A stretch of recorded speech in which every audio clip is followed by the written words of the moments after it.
Nous allons parler dans cette vidéo de l'interface. Alors l'interface est assez simple. Tout à fait en haut, les menus, menu fichier, édition, affichage, etc.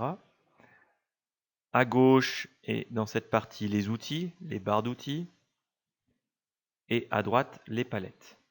Voilà. Alors ça c'est l'essentiel.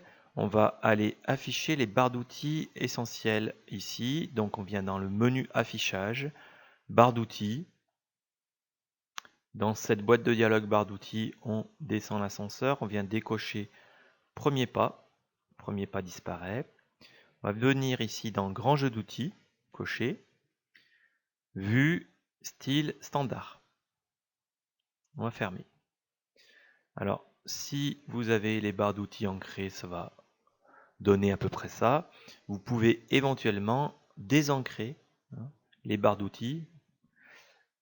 Vous venez sur la petite ligne avec des petits points ici, vous faites un cliquet glissé, c'est-à-dire que vous tenez le clic gauche, vous descendez, vous lâchez.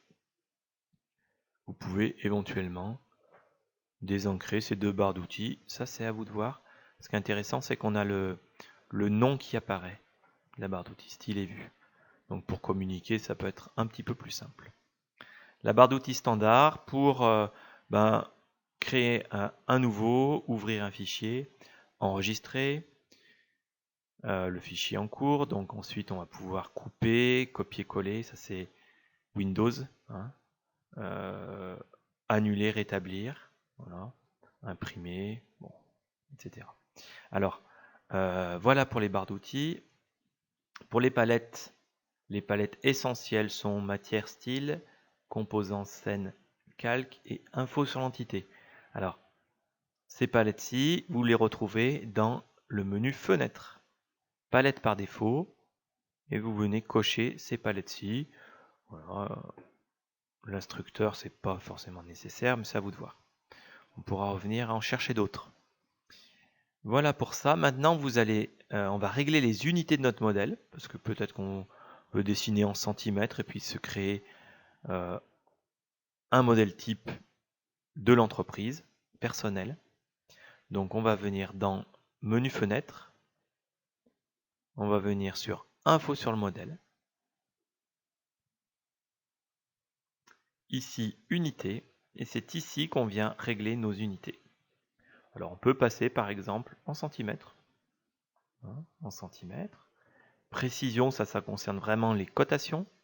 Donc on peut éventuellement mettre un chiffre après la virgule pour avoir des cotes avec les millimètres qui apparaissent. Activer l'ancrage de longueur si vous zoomez beaucoup. Quand vous allez dessiner une ligne par exemple, vous aurez un ancrage, un petit arrêt, ici tous les 3 cm. Je propose tous les 1 cm. Alors cliquez bien à côté dans une case pour bien l'activer. Voilà, tous les 1. Afficher le format des unités, vous pouvez décocher éventuellement. Ça concerne les cotations également, pour ne pas avoir 36 cm, le format des unités dans la cote. Voilà. Et puis, pour les unités angulaires, on va laisser tel quel. On aura un petit ancrage tous les 15 degrés, c'est très bien. OK. Et on ferme. Maintenant, si on veut enregistrer notre modèle avec ces réglages pour avoir les mêmes réglages la prochaine fois, on va venir ici dans Fichier, menu Fichier. On va venir chercher Enregistrer comme modèle type. On va le nommer modèle centimètre. Moi, je vais rajouter tuto par exemple. On vient cliquer dans Description ou ici pour que le nom soit le même, nom du fichier soit pareil que le nom. Définir comme modèle type par défaut, c'est très bien. On enregistre. Voilà. Et maintenant, si vous fermez SketchUp, vous aurez bien à l'ouverture votre modèle avec ses réglages.